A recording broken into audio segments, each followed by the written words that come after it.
This is the new Trimble ZX5 Multicopter. We'll have a sneak peek into this product right now.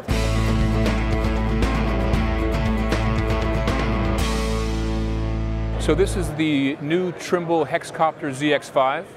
It was announced recently at AUVSI in May. The relationship is with a company called Service Drones over in Germany. Trimble and Service Drones are working together to optimize the hardware and software to serve our markets, which are primarily survey marketplace.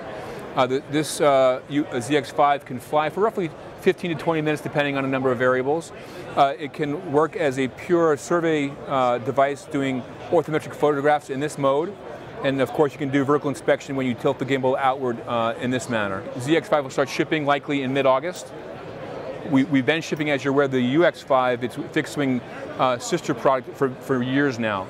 So this is a new technology for Trimble to optimize our survey tools and software, but in a more vertical and localized inspection environment.